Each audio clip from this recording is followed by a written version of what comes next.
Bonjour, c'est la critique de la semaine. Et cette semaine, notre coup de cœur, c'est Double Vie. Parce que c'est le grand retour d'Olivier Assayas qui avait divisé et surpris avec son dernier film Personal Shopper à la frontière entre le fantastique et le film d'horreur. Et qu'il change littéralement de registre en nous proposant cette fois-ci un film choral savoureux et léger comme du champagne. Parce que cette plongée dans le monde de l'édition française a des airs de chamboule-tout aussi cruel qu'hilarant, reposant presque entièrement sur des dialogues plus que ciselés qui passent en revue les grandes mutations sociétales induites par le boom du numérique et des grandes technologies. Parce qu'enfin, c'est un grand film de comédiens et de comédiennes, écrin parfait pour confirmer le talent de Juliette Binoche, Vincent Macaigne et les autres, dans le registre de la verve ironique et de l'humour décapant. J'ai vu Alain hier midi. D'accord. Comment ça va? Ça va un peu, il a l'air en forme. Ah, je suis contente. Très en forme. Super. Pour le manuscrit, donc... Non, je te publierai pas, non, je pensais que t'avais compris. Ça me ferait plaisir de dîner avec eux. C'est bien le plaisir des mots et de l'écriture qui est avant tout au cœur de Double Vie.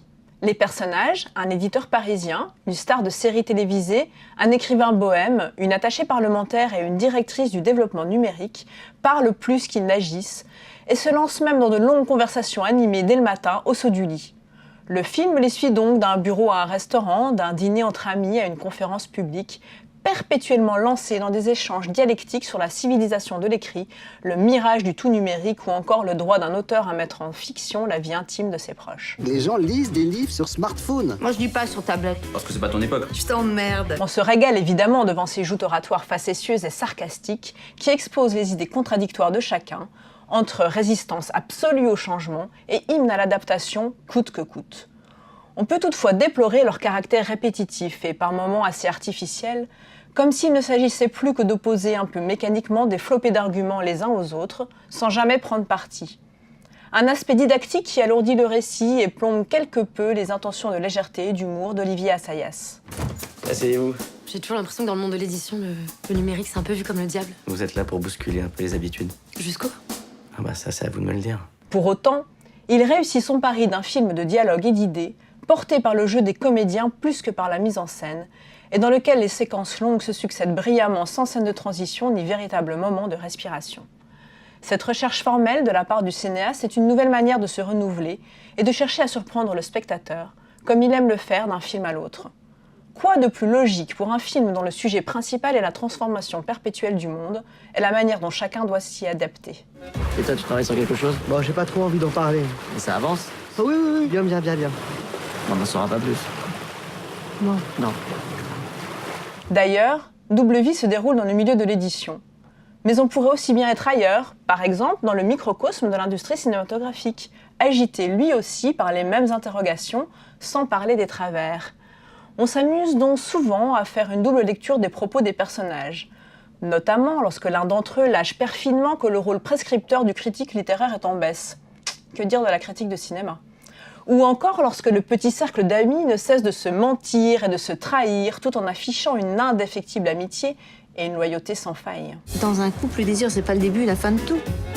Je préfère vivre dans l'hypocrisie. Cette partie du film, les chassés-croisés amoureux, n'est peut-être pas d'une originalité confondante, mais permet à Assayas de révéler l'intériorité secrète de ses protagonistes, par ailleurs toujours dissimulés derrière les apparences.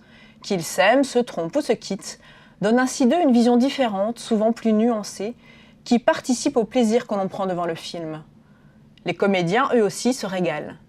Juliette Binoche construit ainsi par petites touches un personnage d'abord fantasque et naïf, qui se révèle peu à peu en pleine possession de son existence. Même chose pour l'écrivain incarné par Vincent Macaigne, et dont l'absolue sincérité finit par sauter aux yeux. Oui, mais moi, mes livres, c'est l'inverse.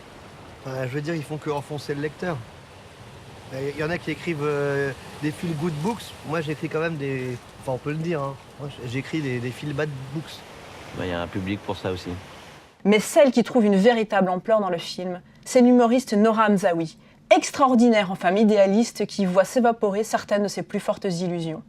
Au départ antipathique et sans épaisseur, elle est finalement le personnage le plus intéressant du film, celle par qui arrive même une touche d'émotion et d'espoir.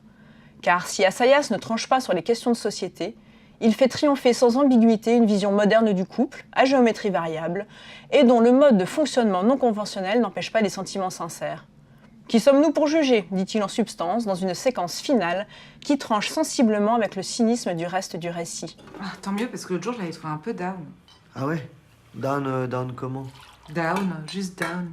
Tu vois, pas up, quoi. On se dit alors que le titre du film n'est pas forcément à prendre au sens un peu mesquin de vie double, parce que dissimulée, mais d'une idée un peu utopique de 2 fois plus de vie. N'est-ce d'ailleurs pas ce qu'offrent également la littérature et le cinéma, le luxe d'une double vie de fiction? Mais c'est aussi ce que permettent les mondes virtuels sans cesse à portée de notre main. Preuve que le monde se transforme certes, mais garde malgré tout une belle forme de continuité.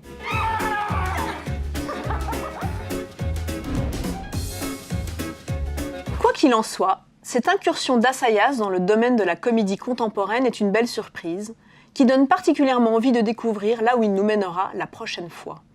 On l'annonce en effet à la tête d'un nouveau projet plus que prestigieux, le film d'espionnage Wasp Network, qui devrait réunir à l'écran Edgar Ramirez, Penélope Cruz, Wagner Moura et Gaël Garcia Bernal, et dans lequel il est question d'agents secrets cubains traqués par les autorités américaines. Une autre histoire de double vie, en somme.